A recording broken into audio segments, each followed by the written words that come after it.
তাই ইরানকে পারমাণবিক অস্ত্র তৈরিতে বাধা দেওয়ারও কেউ নেই। তাই এবার হাত খুলেই নেমেছে ইরান, আগাচ্ছে উত্তর কোরিয়ার মডেলে, এমন আভাসই দিচ্ছেন বিশ্লেষকরা।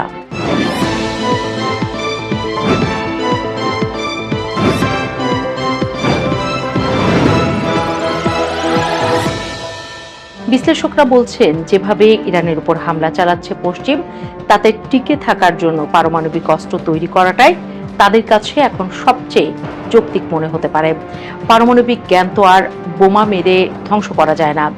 যদি সত্যি ইরান এখন সেই পথে হাঁটে, তাহলে আর বেশি দিন সময়ও লাগবে না, কারণ ইরানের হাতে পর্যাপ্ত ইউরেনিয়াম আছে। আর ইরান যদি তা বানিয়েও ফেলে, তার পুরো দায়ভার ট্রাম্প এবং নেতানিয়াহুকে নিতে হবে বলে মনে করছেন অনেক বিশ্লেষক। সোজা হিসেব, ইরানের খামেনির শাসন উল্টে দাও, পরে ইরানের তেলের নিয়ন্ত্রণ নিয়ে নাও, সাথে পারমাণবিক অস্ত্র যাতে হাতে না পায় ইরান, সেই ব্যবস্থাও। এই সোজাসাপটা হিসেব বসেই ইরানে হামলে পড়েছিল যুক্তরাষ্ট্র, ইসরায়েল। কিন্তু যুদ্ধের এতদিন পরে এসে দুনিয়া বুঝতে পারছে সাপের লেজে পা দিয়েছিল ট্রাম্প, নেতানিয়াহুরা। বিশ্লেষকরা বলছেন, এই পর্যায়ে এসে যুদ্ধের নিয়ন্ত্রণটাই হারিয়ে ফেলেছে ইসরো মার্কিন গং। যুদ্ধ জিনিসটা বড়ই অদ্ভুত। শুরু করার সময় সবাই ভাবে চাবিকাঠি বুঝি তাদের হাতেই আছে।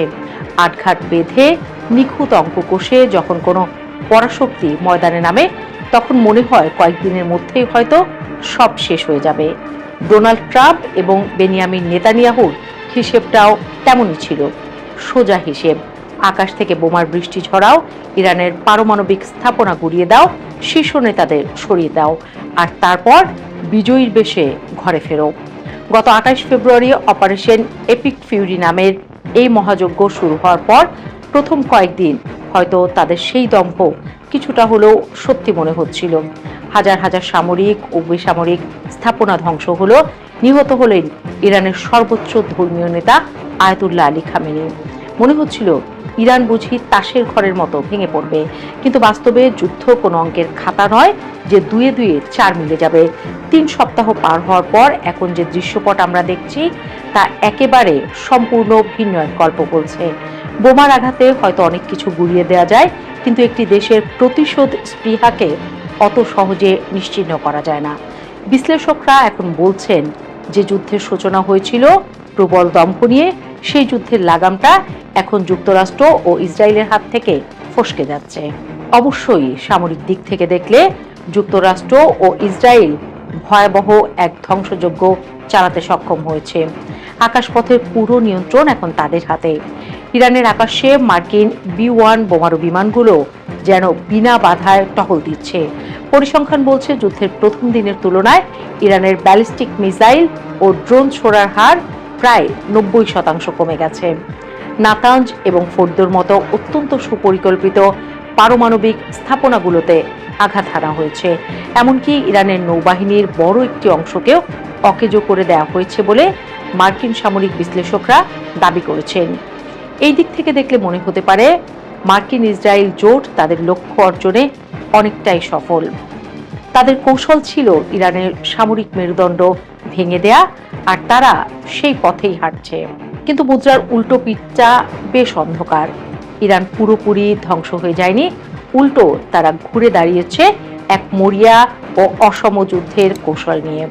তাদের হাতে থাকা অবশিষ্ট মিসাইল এবং ড্রোনগুলো এখন প্রতিনিয়ত আঘাত হানছে উপসাগরীয় অঞ্চলে থাকা মার্কিন সামরিক ঘাঁটিগুলোতে। পরিস্থিতি এমন পর্যায়ে পৌঁছেছে যে হাজার হাজার মার্কিন নাগরিক মধ্যপ্রাচ্য ছাড়তে বাধ্য হচ্ছেন। এই অঞ্চলে যুক্তরাষ্ট্রের মিত্র দেশগুলো তাদের মিসাইল প্রতিরক্ষা ব্যবস্থা ইন্টারসেপ্টর ফুরিয়ে যাওয়ার আশঙ্কায় ভুগছে। ইসরায়েলের আকাশেও প্রতিনিয়ত হানা দিচ্ছে ইরানি ড্রোন। এ পর্যন্ত ইসরায়েলে 15 জন এবং ইরানে 1400 জনেরও বেশি মানুষের মৃত্যু হয়েছে। এর মধ্যে মার্কিন সেনার মৃত্যুও এড়ানো যায়নি। একদিকে যখন যুক্তরাষ্ট্র প্রতিদিন প্রায় $11 বিলিয়ন এই যুদ্ধের পেছনে উড়িয়ে দিচ্ছে, অন্যদিকে তখন বডি ব্যাগগুলো ফিরে যাচ্ছে নিজেদের দেশে। তবে এই যুদ্ধের সবচেয়ে বড় ধাক্কাটা হয়তো সামরিক নয়, অর্থনৈতিক। আর সেই ধাক্কার কেন্দ্রবিন্দুতে রয়েছে হরমুজ প্রণালী। এটি কেবল একটি জলপথ নয়, এটি যেন গোটা বিশ্বের অর্থনীতির শ্বাসনালী। ডোনাল্ড ট্রাম্প হয়তো ভেবেছিলেন ইরানকে সহজেই কোণঠাসা করে ফেলা যাবে, কিন্তু তেহরান তাদের তুরুপের শেষ তাসটি ঠিকই খেলেছে। তারা হরমুজ প্রণালী বন্ধ করে দিয়েছে এবং সেখানে মাইন বিছিয়ে দিয়েছে। এর ফল হয়েছে মারাত্মক। বিশ্ববাজারে তেলের দাম হু হু করে বাড়ছে, মুদ্রাস্ফীতির আগুনে পড়ছে সাধারণ মানুষ, আর জ্বালানি সংকটে কাঁপছে আন্তর্জাতিক বাণিজ্য। ট্রাম্প, যিনি নিজেদের সব সময় পরিস্থিতির নিয়ন্ত্রক ভাবতে ভালোবাসেন, এই ধাক্কায় রীতিমতো দিশেহারা। তিনি মিত্র দেশগুলোর কাছে সাহায্য চেয়েছিলেন যেন তারা যুদ্ধ জাহাজ পাঠিয়ে হরমুজ প্রণালী উন্মুক্ত করতে সহায়তা করে, কিন্তু অবাক করা বিষয়, যুক্তরাজ্যের মতো দীর্ঘদিনের বিশ্বস্ত মিত্ররাও এই আহ্বানে সাড়া দেয়নি।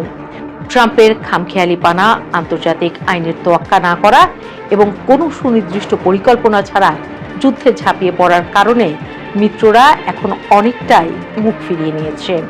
আর এই ঘোলা জলে মাছ শিকার করছে রাশিয়া ও চীন। তারা মার্কিন এই হঠকারিতার পুরো ফায়দা লুটছে। যুদ্ধের আরেকটা বড় সমীকরণ ছিল ইরানের প্রক্সি নেটওয়ার্ক ধ্বংস করা। খামেনি এবং অন্যান্য শীর্ষ নেতাদের হত্যার পর মনে করা হয়েছিল প্রক্সি সশস্ত্র গোষ্ঠীগুলো নেতৃত্বহীন হয়ে পড়বে, কিন্তু বাস্তবে ঘটেছে উল্টোটা। কেন্দ্রীয় নিয়ন্ত্রণ হারিয়ে এই গোষ্ঠীগুলো এখন আরো মরিয়া হয়ে উঠেছে। তারা এখন আর তেহরানের নির্দেশের অপেক্ষায় নেই, উল্টো যার যার জায়গা থেকে নিজেরাই মার্কিন ও ইসরায়েলের স্বার্থে আঘাত হানছে। এটি এক ধরনের বিকেন্দ্রীভূত আতঙ্ক তৈরি করেছে, যা নিয়ন্ত্রণ করা অনেক বেশি কঠিন। যুদ্ধ শুরু করা সহজ, কিন্তু শেষ করা কঠিন। মার্কিন প্রশাসন এখন সেই কঠিন সত্যের মুখোমুখি। ডোনাল্ড ট্রাম্প হয়তো দ্রুত একটি বিজয় ঘোষণা করে ঘরে ফিরতে চেয়েছিলেন, কিন্তু জর্জ ডব্লিউ বুশের মতো স্থলপথে আক্রমণ চালানোর সাহস বা ইচ্ছা তার নেই। তিনি চেয়েছিলেন আকাশ থেকে বোমাবর্ষণ করে একটি বিজয় ছিনিয়ে আনতে, কিন্তু এখন তারা এমন এক চোরাবালিতে আটকে গেছেন যাকে বলা যায় অনন্ত যুদ্ধ বা ফরএভার ওয়ার। অন্যদিকে ইসরায়েলের প্রধানমন্ত্রী বেনিয়ামিন নেতানিয়াহুর হিসাবটা ভিন্ন। নিজের রাজনৈতিক অস্তিত্ব টিকিয়ে রাখার জন্য তার এই যুদ্ধটা চালিয়ে যাওয়া প্রয়োজন। লেবানন এবং ইরান সবখানেই তিনি এক ধ্বংসলীলায় মেতেছেন। বেসামরিক মানুষ, ঘরবাড়ি কিছুই বাদ যাচ্ছে না। 28 ফেব্রুয়ারি পিনাবে মার্কিন মিসাইল হামলায় শতাধিক স্কুল ছাত্রীর মর্মান্তিক মৃত্যু এই যুদ্ধের ভয়াবহতা ও নৈতিক স্খলনের এক জ্বলন্ত প্রমাণ। আন্তর্জাতিক আইন বা জেনেভা কনভেনশন যেন এখন শুধুই বইয়ের পাতায় বন্দী। যদিও নেতানিয়াহু ইরানের হামলায় মারা গেছেন এমন খবর বাতাসে ঘুরছে, সেটা নিশ্চিত হতে আমাদের কিছুদিন অপেক্ষা করতে হবে। ইরানের বিপ্লবী গার্ডের সিনিয়র অফিসার মোহসেন রেজায়ের সাম্প্রতিক একটি কথা বেশ তাৎপর্যপূর্ণ। তিনি বলেছেন, যুদ্ধের সমাপ্তি এখন আমাদের হাতে। 3 সপ্তাহ আগে যে ইরান হয়তো কিছুটা কোণঠাসা ছিল, সেই ইরান এখন বুঝতে পারছে যে সময় তাদের পক্ষে কাজ করতে পারে। হরমুজ প্রণালীর নিয়ন্ত্রণ, বিশ্বজুড়ে জ্বালানি তেলের দাম বৃদ্ধি এবং যুক্তরাষ্ট্রের অভ্যন্তরীণ রাজনীতিতে, বিশেষ করে আসন্ন মিড টার্ম নির্বাচনে এই যুদ্ধের বিরূপ প্রভাব সব মিলিয়ে ওয়াশিংটনের জন্য এক দমবন্ধ করা পরিস্থিতি তৈরি হয়েছে। মানুষ বড়ই অদ্ভুত প্রাণী, সে নিজের পাতা ফাঁদে নিজেই পা দেয়। ট্রাম্প এবং নেতানিয়াহু ভেবেছিলেন তারা ইরানের নিয়ন্ত্রণ নেবেন, কিন্তু এখন মনে হচ্ছে তারা নিজেরাই নিজেদের নিয়ন্ত্রণের বাইরে চলে গেছেন। ইতিহাস হয়তো এই সময়টাকে মনে রাখবে এমন এক অধ্যায় হিসাবে যেখানে অপরিকল্পিত সিদ্ধান্ত ডেকে এনেছিল এক ভয়াবহ বৈশ্বিক বিপর্যয়। তাতে ভুগতে হয়েছিল সারা পৃথিবীর মানুষকে, আর পারমাণবিক অস্ত্র বানাতে বাধ্য হয়েছিল ইরান।